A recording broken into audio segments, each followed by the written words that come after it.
Hola, mi nombre es Yamil Chalave.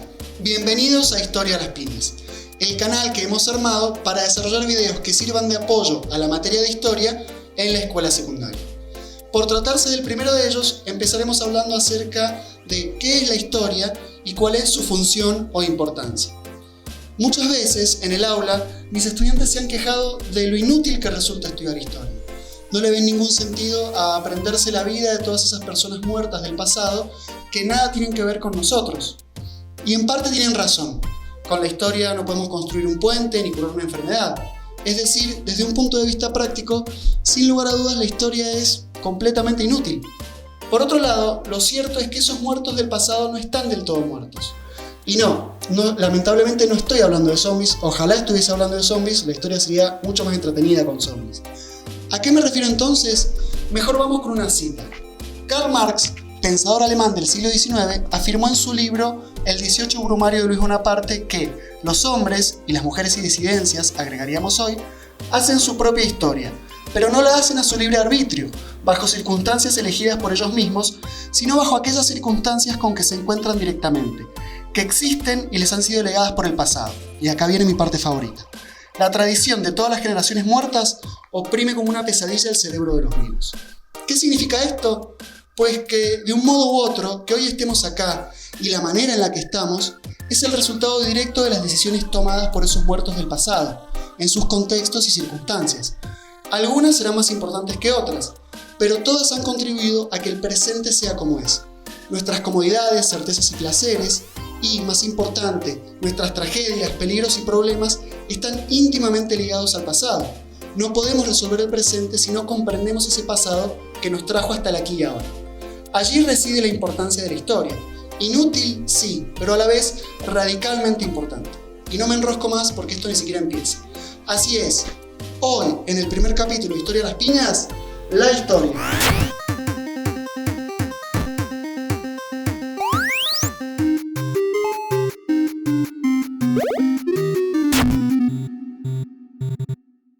Todos los seres humanos somos conscientes de que hay algo llamado pasado, un periodo de tiempo anterior al que podemos recordar, evidente al compartir la vida con personas que nos superan en edad. Ese tiempo, el pasado, es una dimensión permanente de nuestra conciencia, y es la historia la encargada de interpretarlo. Pero, ¿qué es la historia? Para empezar, es una ciencia, una disciplina que pretende construir conocimiento a partir de interpretar la realidad. Y es una ciencia social, porque la realidad que aborda es la de los seres humanos viviendo en sociedad. Más específicamente, la historia estudia el pasado de la sociedad humana, cómo se ha transformado a través del tiempo. ¿Y por qué lo hace? ¿Por puro gusto? No. ¿Para torturar a adolescentes? Quizá. Pero sobre todo para intentar dar respuestas a los problemas del presente. A modo de síntesis, podemos decir que la historia es una ciencia social que estudia la sociedad humana a través del tiempo con el objetivo de responder preguntas en el presente. Y esto último es fundamental, porque aunque parezca que trata sobre otros que ya ni existen, la historia habla sobre nosotros, ayuda a interpretar quiénes somos, por qué hacemos lo que hacemos y nos pasa lo que nos pasa. ¿Cómo? Indagando en el pasado. El problema es que en realidad el pasado no existe, como Papá Noel, los Reyes Magos, el amor romántico, la democracia. ¿De qué estaba hablando?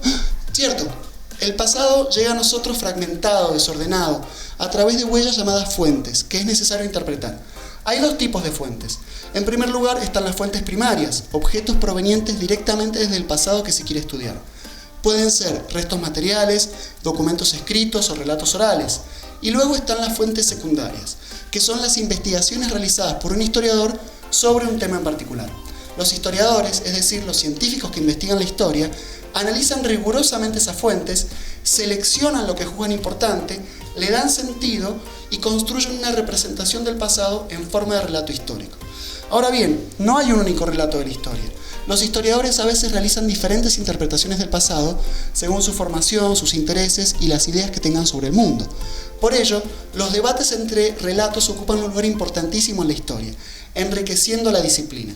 Para construir un relato lo más completo posible, los historiadores abordan las diferentes esferas de la vida cotidiana.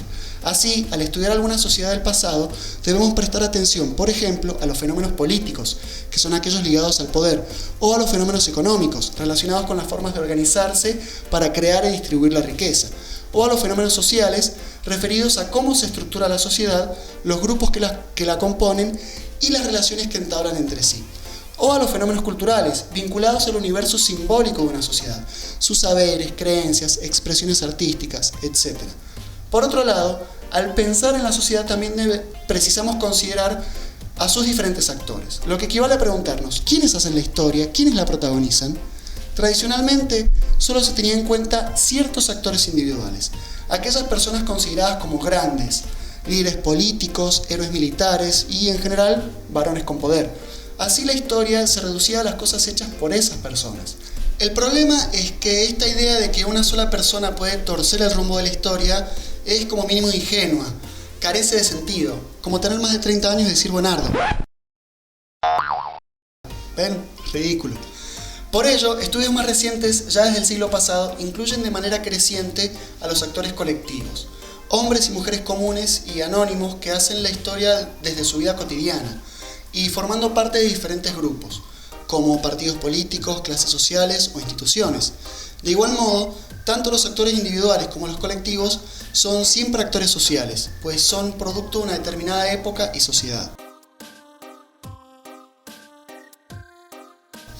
Por último, debemos someter todo lo anterior a la dimensión más importante para la historia, el tiempo. Ahora, hay muchas maneras de entender y definir al tiempo, y desde ya no voy a hablar de astrofísica, porque no tenemos tiempo y porque no quiero hacer el ridículo, todavía más. Por lo que me voy a limitar a una de las nociones más empleadas por la historia, el tiempo cronológico, aquellas escalas elaboradas por los seres humanos para medir secuencialmente el devenir, días, años, siglos, etc. Los historiadores utilizan estas escalas, el tiempo cronológico, para ubicar y ordenar de forma precisa los sucesos del pasado. En la actualidad, la cronología más utilizada es el calendario cristiano. Su punto de partida es el nacimiento de Jesús de Nazaret, momento que dio inicio al año 1 de la era cristiana, hace más de 2000 años. En este calendario, los sucesos históricos se ordenan según la cantidad de años que ocurrieron antes o después de Cristo. Siguiendo esta cronología, los historiadores han elaborado una de sus herramientas más importantes, las periodizaciones. ¿Pero qué es periodizar? Veámoslo en una animación. Periodizar es establecer etapas temporales, con un comienzo y un final, a partir de identificar características específicas en común. Esto ayuda a entender mejor los cambios y continuidades en la historia de las sociedades.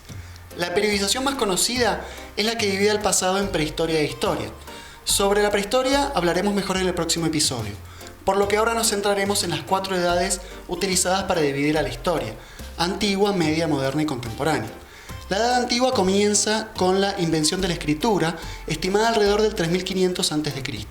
Es aquí cuando surgen las primeras civilizaciones, un concepto que en el siguiente capítulo vamos a problematizar, como los antiguos egipcios, chinos o romanos. Estas civilizaciones se organizaron principalmente como imperios cuyas autoridades eran consideradas dioses o semidioses, y donde el trabajo esclavo era la base de una economía agrícola.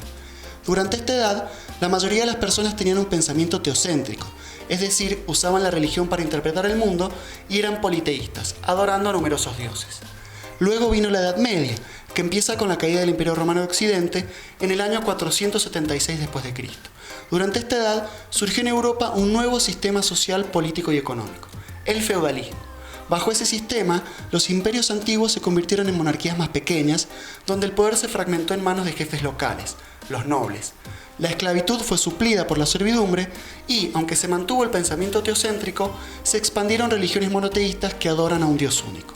Sigue la Edad Moderna, que arranca en 1492 d.C., cuando el explorador europeo Cristóbal Colón llegó a América. Durante esta edad ocurrieron cambios esenciales. Los europeos invadieron y conquistaron América, formando un mercado a nivel mundial y convirtieron a los pequeños reinos de Europa en grandes imperios con colonias por todo el mundo. Además, se desarrolló el antropocentrismo, una nueva forma de pensar que proponía entender la realidad desde la razón y no desde la religión. Por otro lado, la sociedad continuó dividida entre una mayoría de gente común, los plebeyos, y la minoría privilegiada de los nobles. Finalmente, con el estallido de la Revolución Francesa en 1789, entramos en la Edad Contemporánea. Esta etapa comenzó con numerosas revoluciones, como nuestra independencia, que lo transformaron todo. Los imperios, monarquías y colonias se convirtieron en democracias, donde el pueblo elige a sus gobernantes. La economía pasó de ser agrícola a industrial y urbana, utilizando maquinarias y energía inanimada. Se reemplazó el trabajo forzado por el trabajo asalariado. y todos los integrantes de la sociedad pasaron a ser iguales ante la ley, aunque manteniendo diferencias, por ejemplo, a nivel económico. Para terminar, el antropocentrismo permitió un desarrollo exponencial de la ciencia y la tecnología. Y hasta acá todo muy bonito, pero lo cierto es que esta periodización tiene un gran defecto. Peca de eurocentrismo, con una narrativa a medida de Europa y dándole a esta región el protagonismo de toda la historia humana. Y digo región porque en Historia de las Piñas creemos firmemente que Europa no es un continente. Volviendo, esta narrativa eurocéntrica no es casual, pues se empezó a elaborar hace unos 4 siglos, momento en el que los europeos comenzaron a adquirir suficiente poder como para dominar al mundo entero e imponer su relato de la historia como el único relato de la historia, y así justificar ese poder adquirido. Lo cierto es que hay otros calendarios, como el hebreo o el islámico, y hay también otras periodizaciones enfocadas en pueblos o regiones del mundo que de otro modo serían completamente ignoradas. Por ejemplo, la periodización tradicional no nos sirve si queremos estudiar la historia americana anterior a la llegada de los europeos. Por ello, los historiadores han elaborado periodos propios para analizar el pasado precolonial de nuestro continente. Es decir, en historia, ni siquiera un tema que a primera vista parece básico, como las periodizaciones, es un debate completamente cerrado. Y esa, para nosotros, es una característica fundamental de la historia, los debates abiertos. Mientras que, por el contrario, no creemos en la importancia de memorizar el detalle. En futuros capítulos muchas veces abordaremos periodos de tiempo prolongados, donde nos pasaremos por alto, por ejemplo, vidas de reyes, guerras, leyes, los hechos de tal o cual año. Todos esos detalles los pueden saber tras una búsqueda en Google de 5 segundos. Ahora, ¿podemos decir Google, Andrés? ¿Cómo? Ni siquiera estamos ganando plata con esto. Perfecto, gracias. En cambio, lo que trataremos de hacer es elaborar un relato general que nos sirva para encajar esos detalles en una perspectiva más amplia. Y si tenemos en cuenta que el pasado es tan complejo y conflictivo como el presente, nunca hay que perder de vista las múltiples miradas, a veces antagónicas, que habitan cada hecho o proceso histórico. Por eso, desde Historia a las Piñas, no pretendemos que nuestros videos de 15 minutos cierren debates ni que reemplacen a ninguna clase. Al contrario, esperamos que sean una invitación a participar de los muchos debates abiertos sobre la historia. Y así, con suerte, esto se convertirá en una herramienta más que ayude a interpretar mejor el mundo en el que vivimos, sin importar cuándo veas esto. A modo de repaso, ¿qué vimos hoy? Empezamos definiendo qué es la historia y cómo construye conocimiento a partir del análisis de fuentes, que aporten información sobre las distintas esferas de la vida cotidiana. También hablamos acerca de quiénes son los actores de la historia, tanto individuales como colectivos, y de las periodizaciones, sus ventajas y problemas. Les agradecemos que hayan llegado hasta acá. En el próximo capítulo comenzaremos con el bloque 1, donde analizaremos el desarrollo de la Edad Moderna en América y Europa, lo que coincide con los contenidos del primero o segundo año, dependiendo de tu colegio. Para ello, la semana que viene haremos un brevísimo repaso desde los inicios de la sociedad humana hasta el final de la Edad Antigua. ¡Nos vemos!